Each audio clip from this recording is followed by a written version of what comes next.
Bon, donc dernière séance pour cette année. Dernière séance où il faut que je fasse des choix parce que comme toujours, je n'ai jamais le temps de faire tout ce que j'aurais aimé et voulu faire. Et donc, oui, ok, les choix sont faits.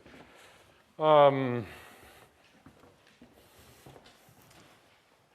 ce que je vais surtout développer ce matin, c'est d'aller vers l'équation fondamentale des champs moyens en dimension infinie et surtout de montrer comment la propriété de monotonie qu'on a identifiée comme étant une propriété structurelle ou structurale de ces modèles, comment cela passe soit en dimension infinie, soit dans des modèles qui sont, eux, vraiment des modèles de jeu à champ moyen. Alors, je vais commencer à expliquer la semaine dernière que c'est bien gentil d'écrire du sur dt plus h' de u et j'élimine même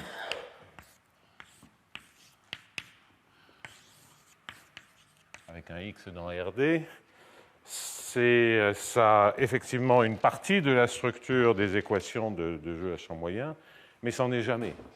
Ça n'en est jamais parce que, fondamentalement, lorsqu'on est en dimension infinie, donc attention, c'est différent de ce que j'avais noté MFGF comme MFG fondamental. Et pourquoi c'est différent? C'est ce que j'avais commencé à expliquer la semaine dernière, c'est que fondamentalement, quand on écrit l'hamiltonien en dimension infinie, et si on écrit ici un défi sur dm, lorsqu'on écrit un tel hamiltonien, alors fondamentalement, un exemple, mais qui est vraiment tout à fait canonique, c'est quelque chose qui s'écrit comme l'intégrale sur l'espace de base d'un certain hamiltonien qui ressemblerait plus à celui-ci. Donc j'utilise la même lettre, mais ce n'est pas exactement le même H. Tout ça, ce sont des objets un peu différents. Et ce que l'on a fondamentalement ici, c'est le gradient par rapport à x du défi sur dm. Bon, alors ça, il ne faut pas se faire trop de soucis avec les aspects quand on a l'impression d'avoir deux dérivés. Ce n'est pas vraiment deux dérivés. C'est toujours lié à ces aspects de dérivation dans l'espace des mesures. Donc, si vous voulez, vous pensez un hamiltonien qui agit sur l'inconnu, de la même façon qu'au-dessus, vous avez un H qui agit sur un P. Donc, tout ça, c'est mon H de P. L'intégrale, c'est une certaine opération, là, je n'insiste pas. Mais vous voyez que c'est multiplié par le point. Donc, le bon parallèle en dimension finie, si je dois projeter ça en dimension finie, ce n'est pas du tout un H de P, c'est plutôt une somme de I égale 1 à D, si on est dans RD, de xi hi de P. La somme, c'est l'intégrale, le m, c'est le x. Et donc, on voit qu'effectivement, les hamiltoniens naturels que l'on a lorsque on veut transposer le modèle en dimension infinie, lorsqu'on veut le transposer en dimension finie, ce n'est pas un hamiltonien qui est indépendant de x. Là, j'ai mis la dépendance en x de l'autre côté, mais ça correspondrait à mettre ici un moins f de m, si vous voulez. Plus exactement, un moins grand f de m. Donc ça, il n'y a pas trop de soucis. Et donc, la question que l'on se pose qu'on se pose à ce moment-là, c'est que si on a effectivement des dépendances en x comme ceci, les arguments qui consistaient à vérifier la monotonie et dans lequel je dérivais par rapport à xi, donc un moins grand f de x pour garder le parallèle, lorsque je dérive par rapport à xi, je vais avoir des termes supplémentaires. Je ne vais pas avoir la même structure. Lorsque je veux vérifier la monotonie, il faut encore dériver. Et lorsque je dérive pour vérifier la monotonie, je vais avoir des termes supplémentaires. Donc il va falloir faire un peu attention à cela. Donc ça, c'est rien que sur l'aspect purement déterministe. Après, il y a les bruits qui introduisent aussi des difficultés similaires. Donc ce que je veux maintenant bien regarder, c'est effectivement pourquoi ça marche lorsqu'on prend le modèle exact. Pourquoi l'exemple que j'ai abondamment traité, en fait, les méthodes que j'ai introduites, pourquoi elles sont robustes et pourquoi je les ai introduites sur cet exemple simplifié, c'est parce qu'en fait, ça s'étend au jeu à champ moyen. Alors, il y a quand même une toute petite difficulté sur laquelle je vais passer un peu rapidement, c'est que lorsqu'on va gérer, en tout cas cet Hamiltonien-là, et de la même façon que lorsqu'on fait quelque chose comme ceci, bien, on veut que cet Hamiltonien soit convexe par rapport à P.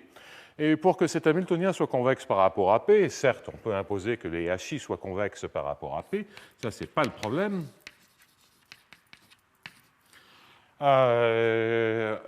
Mais on voit bien que ça va dépendre de quand on multiplie par xi. Si xi est négatif, on perd la convexité. Et donc, assez naturellement, on doit travailler dans le cône qui est composé des l'orthon positif composé des xi positifs ou nuls. Bon, alors donc, il y a la question de qu'est-ce qui se passe sur le bord de ce cône en dimension finie, est-ce qu'il y a des conditions limites ou pas. Alors, c'est caché dans les modèles, et je ne veux pas mettre les hypothèses dont on a besoin. Caché dans le modèle, il y a le fait que le bord, on ne l'atteint jamais, ou que c'est une zone absorbante. Donc, en fait, le bord, il n'existe pas. Donc, on peut travailler avec les xi positifs ou nuls sans se faire de soucis. Ça correspond, les xi positifs ou nuls, au fait que si je prends des Hamiltoniens comme ça, j'ai des mesures, ce qui a priori sont des densités, qui sont positives ou nulles. Alors, si je veux vérifier la monotonie, le signe des mesures est très important. Mais comme ce bord, on ne le voit pas vraiment comme l'aspect fermé, ouvert, on ne se préoccupe pas pour des aspects d'estimation a priori, c'est bien aussi de réfléchir comme s'il n'y avait pas de signe. Donc, il faut pouvoir changer de point de vue. Donc, le point qui est important là-dedans, c'est que du fait même que l'hamiltonien s'annule, lorsque xi s'annule, lorsqu'on touche le bord, eh bien, le bord, il ne compte pas. Donc, c'est ça la moralité de l'affaire. Donc là, je mets ça sous le tapis, parce que c'est purement technique et ce n'est pas très compliqué. Alors, il y a quand même des hypothèses à faire sur tout ça, mais avec la monotonie, il n'y a aucun souci. Bon, donc je n'insiste pas plus, et je vous signale cette difficulté-là. Ensuite, il y aura tous les termes d'ordre 2, etc. Une dernière remarque que je veux faire, c'est... je vais regarder les monotonies aussi bien à un niveau formel en dimension infinie, en faisant des démonstrations qui présupposent de la régularité, qu'en dimension finie, mais chaque fois en réfléchissant, qu'est-ce que c'est l'analogue dimension finie de ce problème-là. Alors, on peut se dire, cette analogie, c'est bien gentil, c'est pour simplifier, c'est pédagogique, mais c'est plus que ça. C'est plus que ça parce que si l'espace d'état est discret, si l'espace d'état, c'est un D, c'est-à-dire qu'il y a D éléments, c'est un espace fini, il y a D éléments, et je l'appelle un D, peu importe comment on les appelle. Eh bien, à ce moment-là, les mesures, qu'est-ce que c'est? Eh bien, les mesures en question, c'est évidemment la somme des xi delta i. D'ailleurs, vous voyez que les xi sont positifs ou nuls. Et vous pouvez repenser toute l'histoire des jeux à champ moyen dans un espace d'état fini. Et je garde le temps continu. Je pourrais avoir le temps discret en même temps. Alors, si je fais ceci, il faudrait tout refaire et prescrire des dynamiques. Ce sont des dynamiques discrètes où on saute de temps en temps d'un site à l'autre. Donc, un bruit sont des bruits de style plutôt poissonien. C'est de temps en temps, on va sauter d'un site à l'autre. On a des contrôles qui sont quoi? Qui sont la possibilité de rester ou de sauter d'un site à l'autre. Donc on écrit tout, il faut écrire les équilibres de Nash, écrire les équations en dimension infinie fondamentale associées à ça, et penser que c'est aussi une manière de discrétiser ces équations MFG fondamentales. Bon, alors ça c'est une longue histoire, parce qu'en plus, si on fait ça, et je ne veux pas le faire parce que je caresse l'espoir de faire ça de manière beaucoup plus générale, dans des situations, et on a des motivations pour faire ça, dans lesquelles non seulement on contrôle les sauts, mais on va contrôler partiellement le bruit, c'est-à-dire l'intensité des bruits. Alors ça, c'est par exemple où les lois les lois des temps de saut. On peut avoir, c'est-à-dire qu'on peut rajouter un aspect de contrôle dans certaines situations là-dedans. L'exemple, il y a un exemple classique en biologie avec des sortes d'animaux très très simples qui est dans la mer, dont j'ai oublié le nom technique, je ne suis vraiment pas un expert, mais c'est des organismes essentiellement, pas monocellulaires quand même, enfin vraiment très rudimentaires, et qui se déplacent dans l'eau pour manger. Bon. Ils ont tendance à se grouper, donc il y a des aspects collectifs là-dedans, mais surtout la chose absolument fondamentale, c'est qu'ils n'ont pas de système extrêmement sophistiqué pour repérer là où il y a la nourriture. Donc une fois qu'ils sont à un endroit où il y a la nourriture, ils s'en rendent compte, c'est tout. Mais, alors, comment ils contrôlent leur déplacement? Ils contrôlent leur déplacement quand ils commencent à avoir moins de nourriture, ils augmentent leur agitation.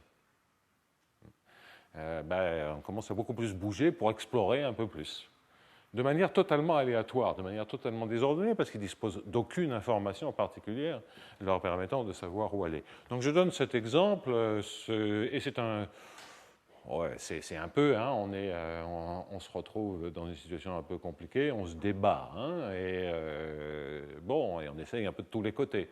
Ça, c'est une petite caricature, mais cet aspect-là où on peut avoir quelques éléments d'action sur les aspects aléatoires, volontairement accroître l'aléa ou l'agitation, c'est effectivement des situations qui se rencontrent. Alors vous sentez bien que je ne parle même pas de l'aspect temps continu, espace continu, mais c'est quand même beaucoup plus, entre guillemets, faisable de l'écrire avec un espace d'état discret qu'en continu. D'écrire en continu, c'est possible, mais après, on regarde ça de manière un peu... parce que ça fait des équations du second ordre, un peu partout, en plus en dimension infinie. Enfin, c'est un peu compliqué. Ce n'est pas infaisable, mais pour l'instant, je n'ai vraiment pas osé aborder cela. Ça me laisse l'espoir de le faire dans une autre année. Donc, c'est pour ça que je ne vais pas essayer d'écrire le bon système pour un espace discret. Mais je voulais en tout cas vous dire qu'effectivement, on va trouver des objets dans des cadres déterministes qui ressemblent beaucoup à ça. Alors, les termes de dérivée seconde, c'est un peu plus compliqué, parce que ce sont effectivement des dérivés, et les dérivés par rapport à m vont être des dérivés par rapport à x. C'est-à-dire que si ça, l'espace est discret, les xi, qui sont des sortes de proportions, hein, c'est comme des histogrammes, mon m. Eh bien, mes xi, en fait, ils sont continus, eux, même si l'espace d'état est discret. Et si les xi sont continus, on va récupérer dans les MFG tout cet aspect dérivation en m, ce sont bien des dérivés en x, ce sont bien des équations en dérivées partielles. Donc même si l'espace d'état est discret, quand on fait du contrôle optimal dans un espace discret, on n'a pas des EDP, on a des équations algébro-différentielles. En revanche, lorsqu'on fait des MFG dans un espace discret, on a des EDP. Bon, alors, donc, c'est parce qu'on est passé à un continuum d'agents. Donc l'espace est discret, mais on a un continuum d'agents. Donc là, le continuum, on le retrouve dans l'aspect variable continue ici. Donc ça, c'est pour faire de très très loin une zoologie de ces modèles. Et tout ça pour dire que, donc, au-delà de cette simple analogie, voire projection, il y a réellement l'application des MFG lorsqu'on est espace discret, ou l'idée de faire une approximation de ces équations en dimension infinie qu'autrement on ne sait pas, on ne peut en général pas gérer numériquement. Eh bien, c'est une manière de faire une approximation qui soit, elle, abordable. Je n'ai pas dit facile, abordable. Voilà, donc fin de la parenthèse, et pour dire que ça va un tout petit peu au-delà de l'analogie. Donc, ça, c'est la première remarque sur ceci. La deuxième remarque, c'est que c'est quand même plus important qu'il n'y paraît. Et la troisième remarque que je veux faire, c'est quid de la dépendance en M. C'est que là, j'ai écrit un Hamiltonien qui ne dépend pas de M. Ça veut dire quoi? il dépend de M uniquement de cette manière-là. Mais ça, c'est un effet de la modélisation jeu à champ moyen.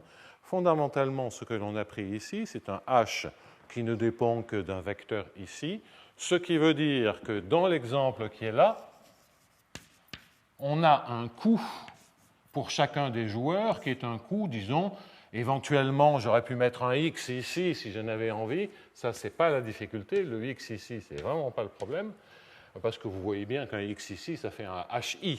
Lorsque j'ai mis un HI ici, en fait implicitement, les X c'est I.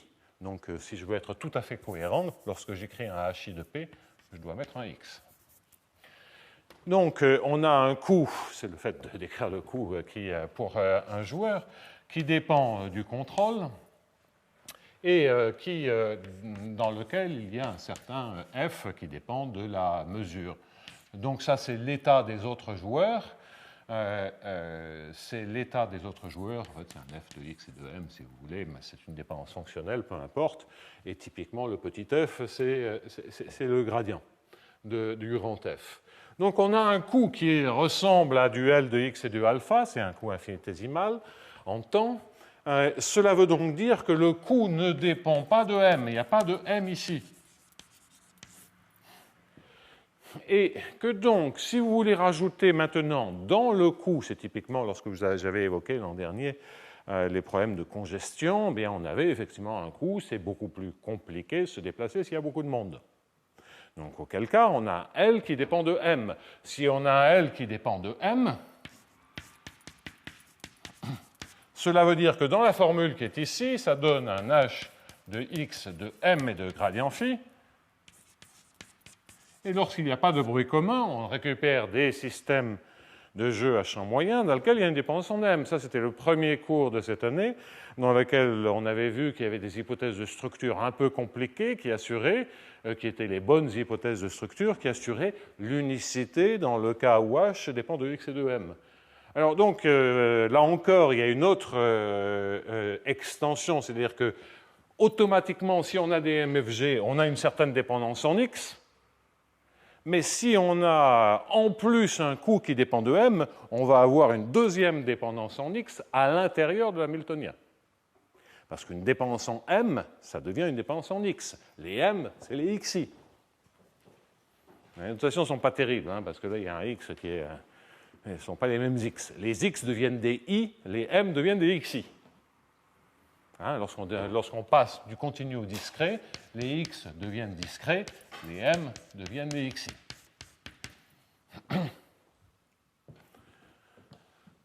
Bon, alors donc ça, je me poserai la question dans un petit instant de savoir qu'est-ce que c'est déjà l'analogue des équations en dimension infinie. Alors là, j'ai dit en dimension finie, dans le cas discret. Là, pour l'instant, la seule chose que j'ai regardée, c'est la structure des Hamiltoniens. Donc, quid des équations qu'est-ce qui correspond, disons, dans le cas déterministe, qu'est-ce qui correspond à un système d'équations de ce style-là lorsqu'on a un Hamiltonien comme ceci? Eh bien, on le sait, puisqu'on doit prendre, si typiquement on a une équation qui est dφ sur dt, donc là, la première opération que je suis en train de faire, c'est de dire, je prends un Hamiltonien comme ceci, un hi de gradient phi, éventuellement j'ai un grand f de x, et je dérive par rapport à xi. Si je dérive par rapport à xi, je vais aboutir à l'équation, et je vais l'écrire là-bas.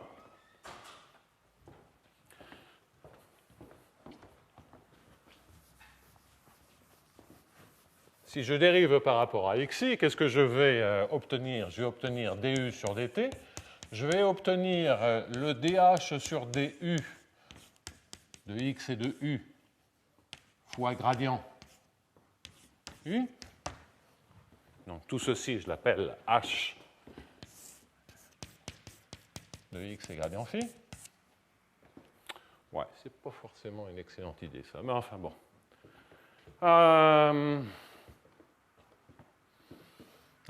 Non, c'est pas une bonne idée. Donc excusez-moi, je vais réellement écrire ce dont il s'agit. Somme de xi de h'I de u gradient agissant en u.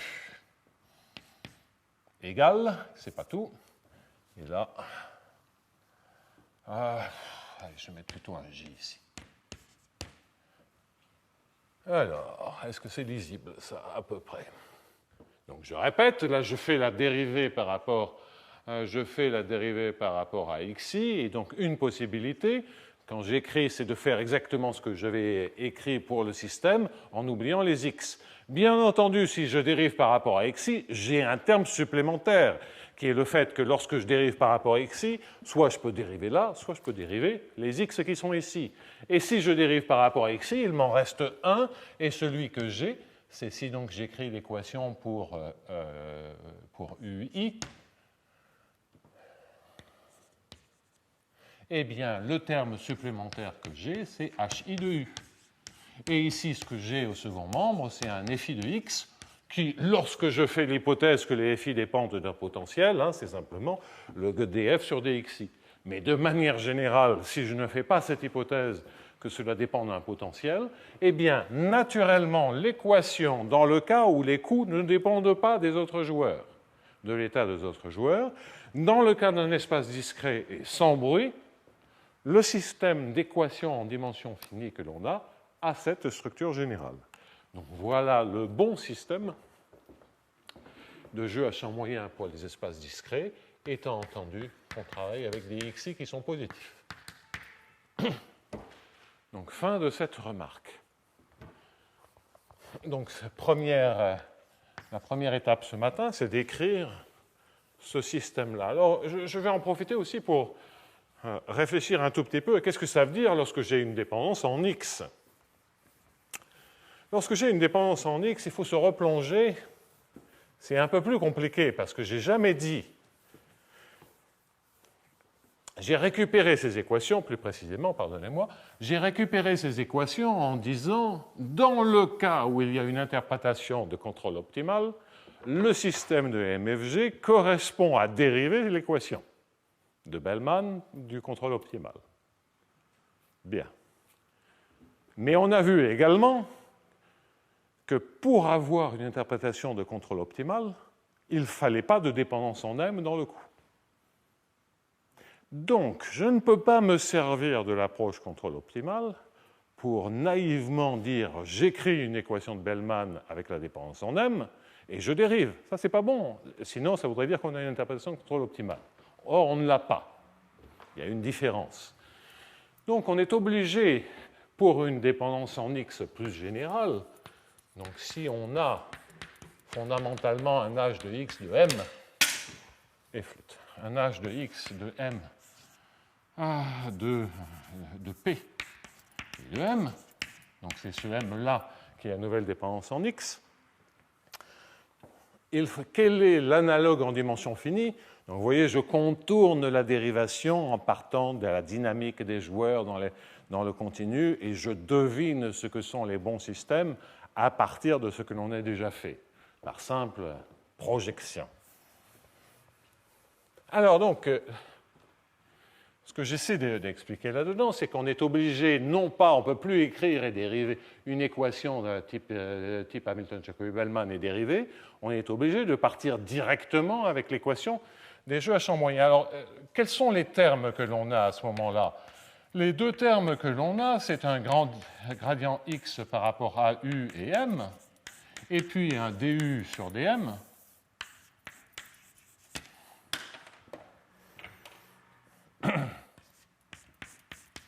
D'un h de x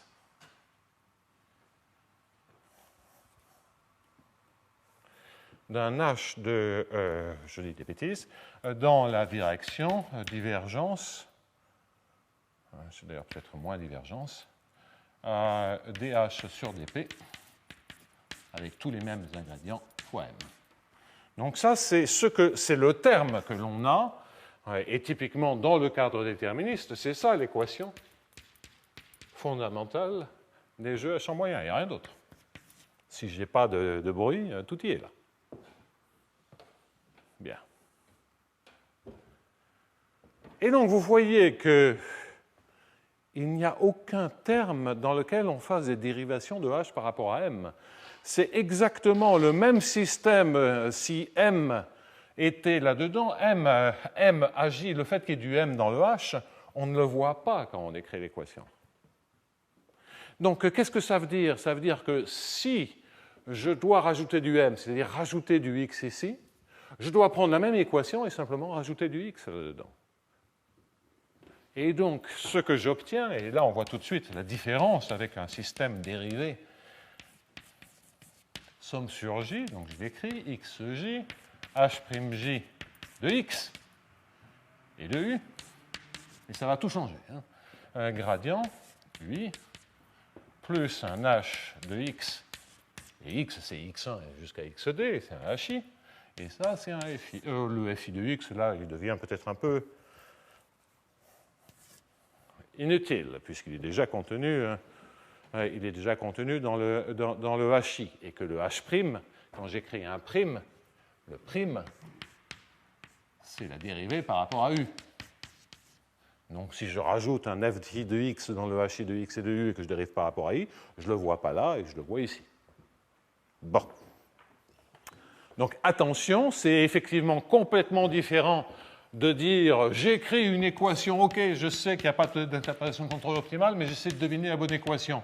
Donc si j'écrivais un hi de x et de gradient phi ici, et que je dérive par rapport à xi, donc attention, hein, c'est complètement différent de ce que j'obtiendrai en partant de cette équation et dérivant par rapport à xi. Parce que ce que j'obtiendrai, c'est un dui sur dt, c'est une somme de xj, h'j gradient u. Donc ça, pour l'instant, c'est la même chose. J'ai dérivé ce terme-là par rapport à xi. Je dérive celui-ci, je retombe sur le même terme qu'avant. Mais j'ai un terme supplémentaire, et on verra à quel point ça change tout, qui est la dérivée par rapport à x. Donc c'est la somme sur j des xj, des dhj sur dxi de x de u. Donc vous voyez que lorsque je mets la dépense en x, et c'est en fait la raison pour laquelle il n'y a pas d'interprétation de contrôle optimal lorsqu'il y a une dépense en x, c'est que ce terme, il n'y est pas dans les équations. Donc ce terme,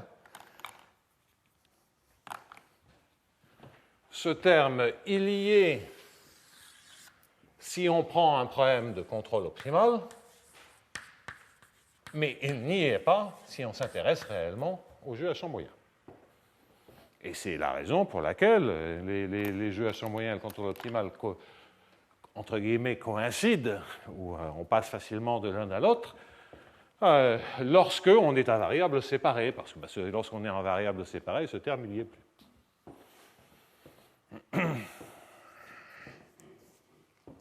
Enfin, je simplifie un peu, mais il ne devient plus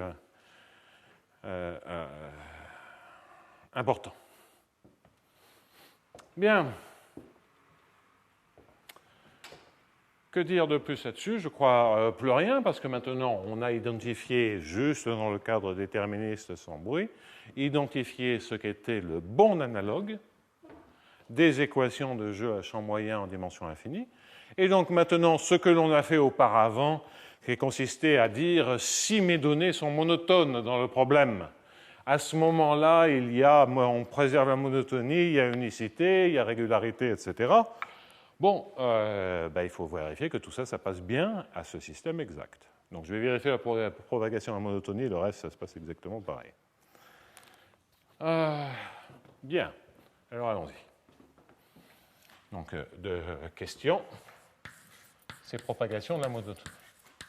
Et je regarderai aussi la mauvaise équation pour qu'on voit bien que ce n'est pas la même chose.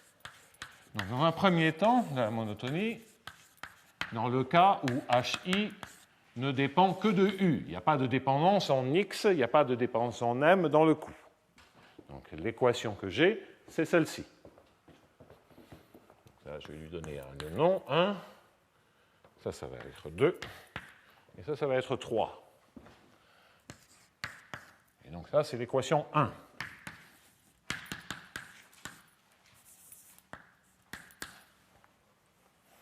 Bien.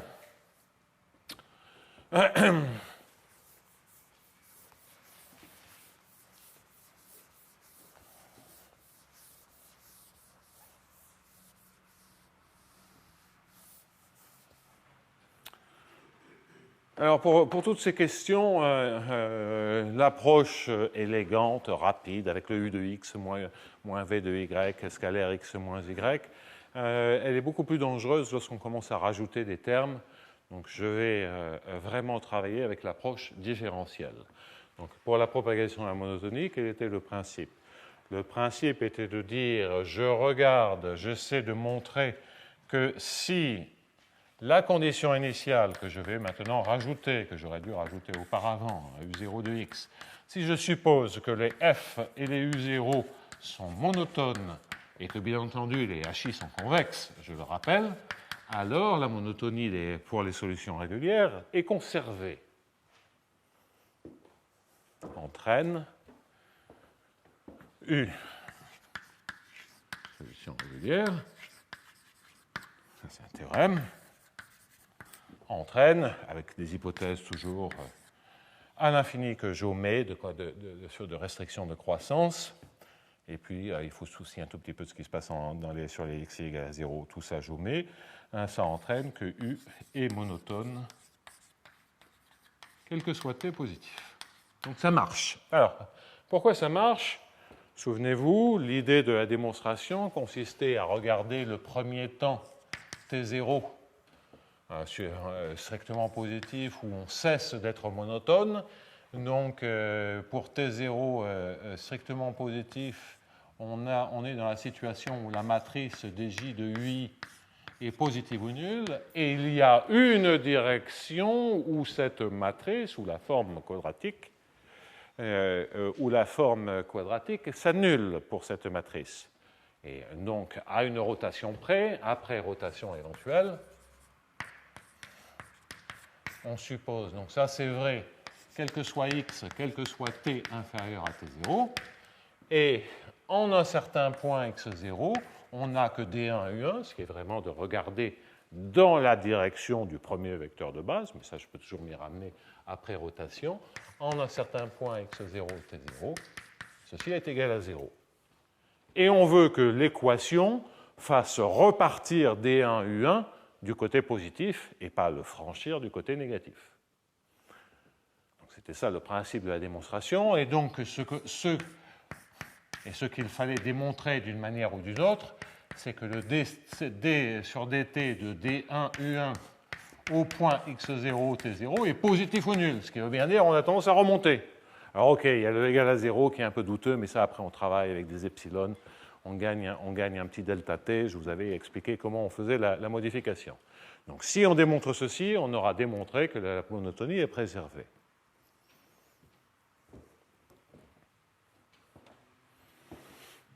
C'était ça, la démonstration différentielle de la préservation de la monotonie, qui est en fait calquée sur les conditions nécessaires et suffisantes pour la préservation de convexité dans les équations du second ordre que l'on avait obtenues avec Marek Méziela. Bien. Bon. Il n'y a pas trop de choix. Hein. On va maintenant prendre l'équation 1 et puis la dériver par rapport à x1. On va prendre l'équation 1 avec i égale 1 et la dériver par rapport à x1.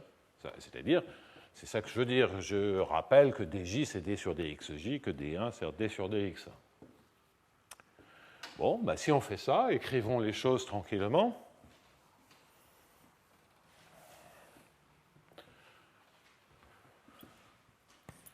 Je vais obtenir que d sur dt de d1 u1 plus.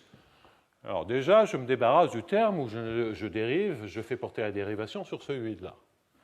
Si je fais porter la dérivation sur celui-là, je récupère une somme sur les xj de h'j gradient d1 u1. Ensuite, je peux dériver les xj, je dérive par rapport à x1. Donc, il ne me reste que le premier. Le premier, ça fait donc h'1 grade. Correct. U1.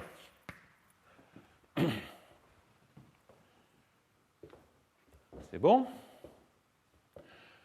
Ensuite, je peux dériver par rapport, c'est le dernier terme dans ce premier terme, je dérive par rapport à x1 le h'J. Donc là, qu'est-ce que ça me fait? Ça me fait un h seconde j. Alors, je vais écrire les choses avec un alpha bêta. Je vais avoir un d alpha u1 et un d1 u bêta. Ça, c'est l'équation.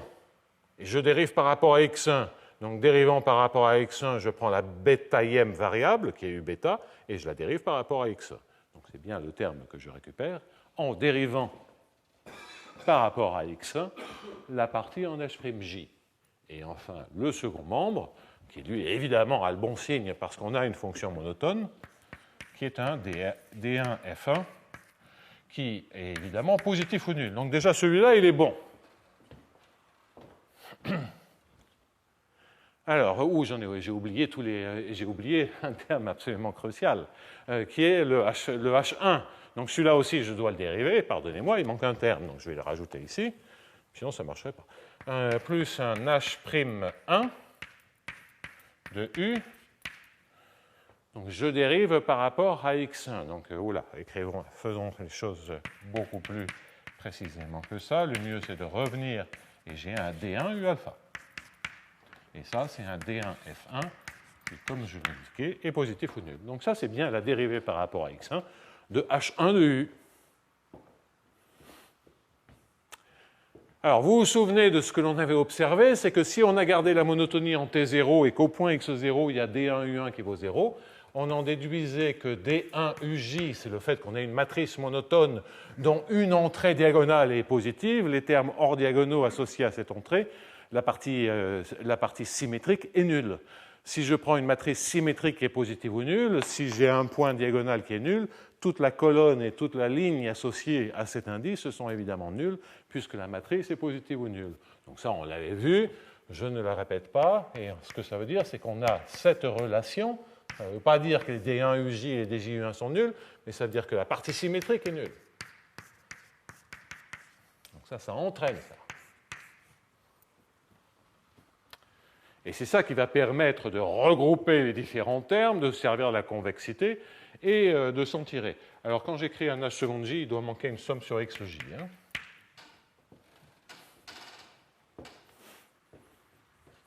Voilà, là je crois que tout y est. Alors maintenant, oui, maintenant tout doit y être. En effet, regardons maintenant le premier terme. Le premier terme en x0, t0, comme D1, U1 est positif ou nul partout et s'annule en x0,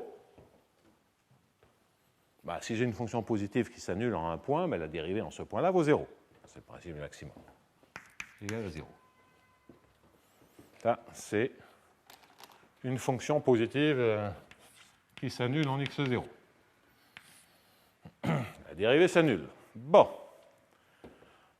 Ce terme-là et ce terme-là, vous voyez pourquoi les deux termes sont extrêmement importants, la somme des deux vaut 0.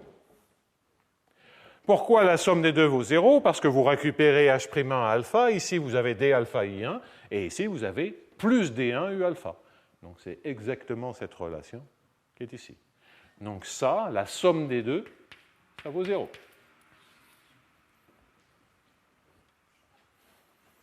Et donc on reste avec le terme qu'on avait déjà rencontré, dans lequel le D alpha U1, je peux dire que c'est, oui c'est d'ailleurs mieux puisque c'est plutôt U1 qui m'intéresse, le D1 U bêta, je vais dire que c'est moins D bêta U1.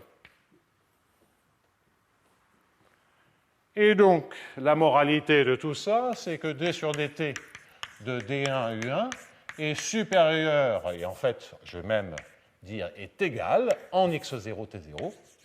Alors attention, ça c'est pas de n'importe où, c'est en le point crucial, c'est égal à D1 F1, qui est positif ou nul, on l'a déjà dit, plus la somme sur J des xj, H seconde J, Et c'est h secondes appliqué à quoi? Bien, vous reconnaissez le gradient de U1.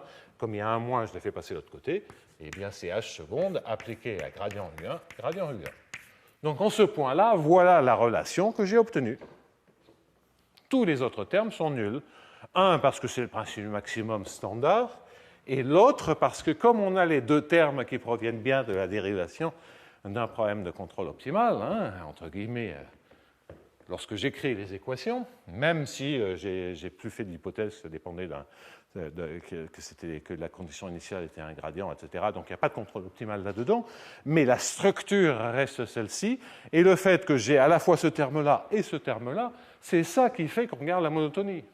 C'est parce qu'on a un MFG qu'on garde la monotonie. Hein.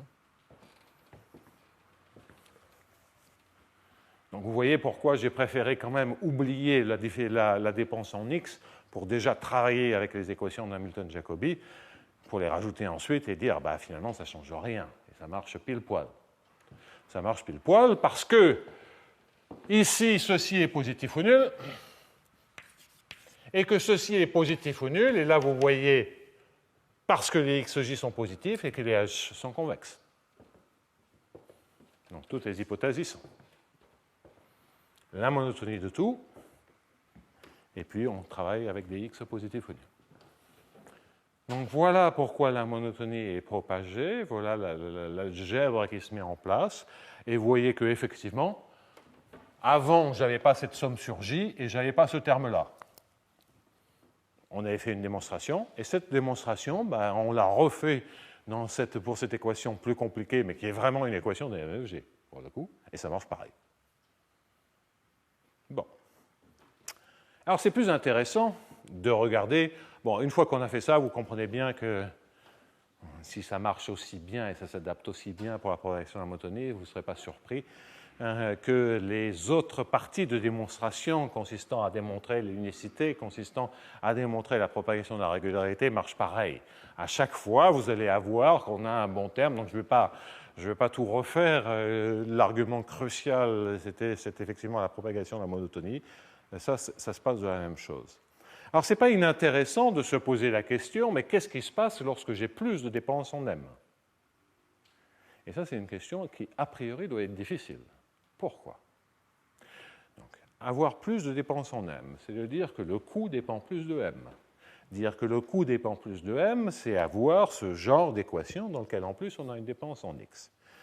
Pourquoi la propagation de la monotonie, c'est-à-dire le caractère bien posé du problème, en particulier l'unicité, c'est plus compliqué, mais rappelez-vous, c'est mon premier cours, ce sont ces conditions de structure avec cette matrice, une dérivée première, des dérivées secondes, etc. Qui était la bonne condition, parce que c'est la condition qui, dans le cas déterministe, donnait l'ellipticité du problème, c'était donné aussi l'unicité, donc grosso modo, c'était la bonne condition. Donc ça veut dire que la propagation de la monotonie, si elle est vraie, doit en fait faire apparaître des conditions. Alors ces conditions, ben, regardons-le, hein. Remarque, je ne vais pas rentrer trop dans le détail, après on vérifie que c'est exactement les mêmes conditions, hein. On va retomber sur nos pattes, mais ces conditions bizarroïdes qu'on avait identifiées en faisant une démonstration un peu miraculeuse, en disant, bon, je tente cette démonstration, je fais beaucoup d'algèbre pour comprendre que j'ai ma condition d'unicité, en fait, il y a une condition différentielle, et c'est la bonne condition pour l'ellipticité dans le cas déterministe. Bon.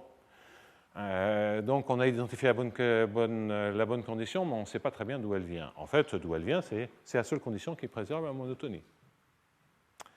Donc c'est vraiment une condition sur la géométrie de ces équations. Donc là, d'une certaine manière, il n'y a plus le choix. Il y a, à mon avis, encore de petites choses à comprendre sur pourquoi elle a cette forme, mais là, en tout cas, on identifie le cœur de l'affaire. Alors, la dépendance en X, ben, on reprend la même démonstration, à ceci près qu'il y a maintenant un terme supplémentaire, donc je vais changer de couleur. Enfin, il y a deux termes supplémentaires. Il y a un terme qui consiste à dériver par rapport à X1 ici, et un terme qui correspond à dériver par rapport à X1 là. Les autres termes, d'ailleurs, au point X0, T0, ce que j'ai dit s'applique toujours. En revanche, donc, j'ai ceci et j'ai, d'autre part, Donc j'ai ça reste toujours positif ou nul, ça c'est très bien. Le D1F1, il a disparu parce que je n'en ai plus. Et donc affecté du signe moins, je vais un peu vite, affecté du signe moins, il y a tout ce que j'obtiens en dérivant par rapport à x1, ces deux termes. OK? Donc là, on a la somme sur xj, h seconde de j, gradient U1. Vous vous souvenez que ça aussi, c'est gradient U1, c'est égal aussi à D1U. Hein, ça. Bon. Alors donc, dérivons par rapport à U1, j'affecte ça du signe moins, et ça, c'est la partie en h seconde. Alors, si je fais ça, je vais récupérer, déjà, on va dériver celui-ci. Je dérive, et qu'est-ce que je récupère? C'est dH1 par rapport à dx1. Ça, c'est et affecté du signe moins. Ça, c'est, si vous vous souvenez du premier cours, je sais que c'était il y a longtemps, mais c'était le moins dH sur dm. C'est exactement ce dont il s'agit. OK? Et enfin, maintenant, que me reste-t-il? Il me reste à dériver par rapport à x1 ici, et j'ai un moins somme sur j, xj. Donc c'est un d seconde hj sur d x1, je dérive par rapport à x1 et je dérive par rapport à u. C'était le hxp du premier cours. Le hmp, pardon, la dérivée seconde croisée par rapport à m et p. OK, donc ça c'est quoi? C'est donc il faut que je mette dx1 et du alpha. Et c'est un d alpha de u1. Donc je vais mettre comme ceci, je vais mettre un du, comme ça c'est un vecteur, et je mets un gradient u. D'accord? Bon, ben là vous avez une forme quadratique en gradient u1, pardon. Eh bien, vous voulez simplement que cette forme quadratique elle soit toujours positive ou nulle. Et c'est ça la condition de préservation de la monotonie, qui correspond à bien, donc vous voulez que cette forme quadratique soit positive ou nulle. Et ça, c'est sous la condition d'unicité du premier cours. Pourquoi? Ben, c'était exactement dire qu'une matrice était positive ou nulle, ce qui revient à dire une matrice qu'une forme quadratique est positive ou nulle. Ici, j'ai 1. Et ça correspond, rappelez-vous, à une condition dans laquelle on a de la convexité. Il y a des 1 sur m, c'est des x qui sont là, qui flottaient. Donc là, ils y sont. C'est que là, on a des x, là, il n'y en a pas. C'était dans le premier cours. Ça veut dire que le h doit être antimonotone par rapport à x, décroissant par rapport à m lors du premier cours. C'était ça. Donc antimonotone, convexe par rapport à u, et que la dérivée croisée doit être absorbée par les deux bons termes positifs. Donc souvenez-vous, la bonne condition d'unicité, c'est dire l'hamiltonien est décroissant par rapport à m, antimonotone, et convexe,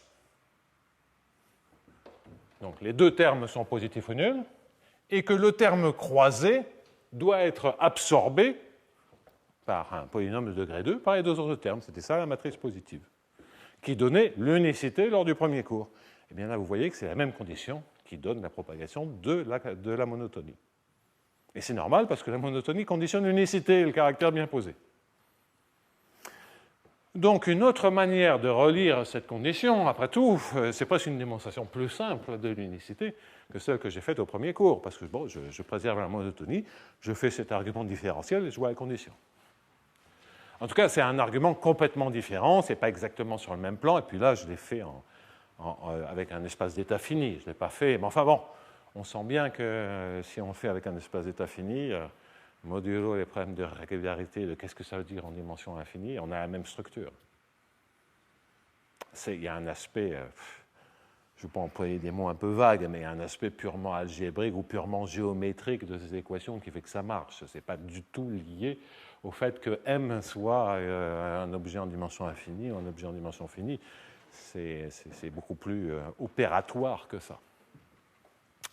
Donc, vous voyez bien que la propagation de la monotonie et donc le caractère bien posé du problème lorsqu'on a des dépendances en M se fait sous l'hypothèse de structure qu'on avait identifiée comme la bonne hypothèse, parce que dans le cas déterministe, après tout, on sait bien qu'on peut projeter dans ce cas-là les équations sur des systèmes d'équations en dérivées partielles en dimension finie, en intégrant le long des caractéristiques.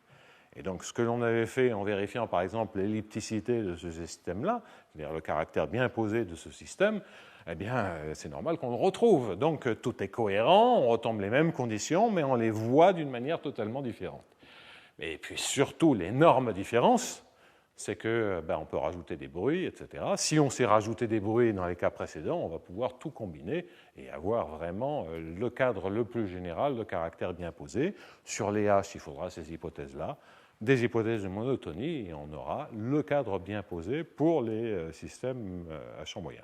Alors, j'insiste sur le fait que le caractère bien posé pour les modèles mathématiques, c'est une question effectivement fondamentale et naturelle, mais j'insiste sur le fait qu'en économie, ce n'est pas la seule question qu'on peut se poser.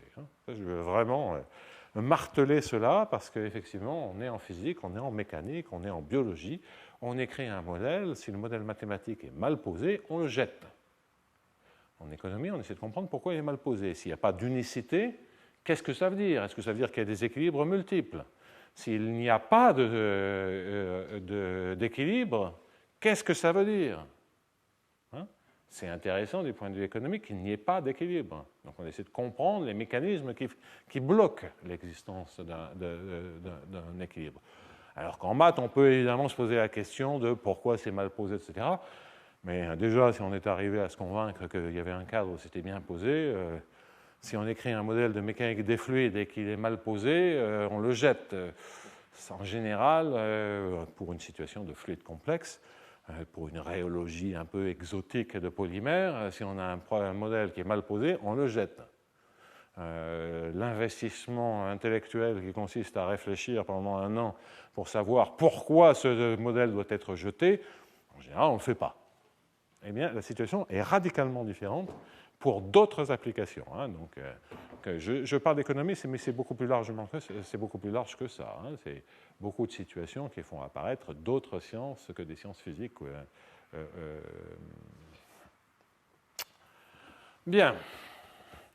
Dans lequel, de manière assez cruciale, l'aspect quantitatif est beaucoup moins important que l'aspect qualitatif. On cherche beaucoup plus à comprendre des comportements, on cherche beaucoup plus à comprendre comment les comportements, ou les comportements des modèles, les comportements des agents, les comportements, bref, sont affectés par des variations de paramètres, les tendances, que de prédire un chiffre dont on sait qu'il n'aura que très peu de rapport avec la réalité. Personne ne dit qu'on va prédire avec un modèle mathématique l'inflation avec 2 décimales. C'est absolument pas la question.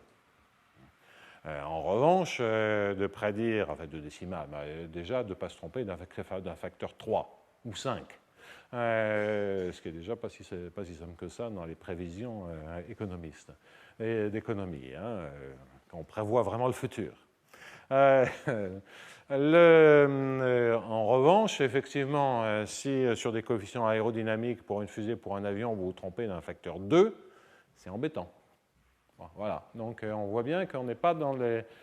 Il n'y a pas du tout les mêmes motivations et les mêmes attentes vis-à-vis d'un modèle et donc les mêmes questions mathématiques qui se posent. Il n'en demeure pas moins que déjà d'avoir identifié le domaine de modèles pour lequel les équations sont bien posées, c'est quand même important, c'est quand même utile, mais ce n'est pas la fin de l'histoire. Bon. Je vous l'ai déjà dit, mais comme je pense que nous sommes majoritairement des gens qui avons été plus exposés à de la modélisation dans les domaines traditionnels d'application des mathématiques, je veux insister sur ce changement d'attitude et changement d'attitude vis-à-vis de la modélisation mathématique. Bon, bref, fin de la parenthèse, je ne le dirai plus. Enfin, cette année. C'est normal, c'est le dernier cours. Il y a peu de chances que je me répète dans une demi-heure. Oui, il me reste. Voilà, le temps passe vite.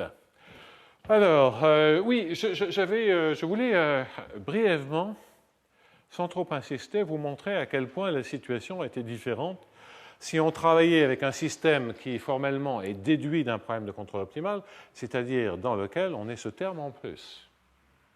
Et vous allez voir, ça change un peu, ça change assez sensiblement les choses. Donc, je reprends assez rapidement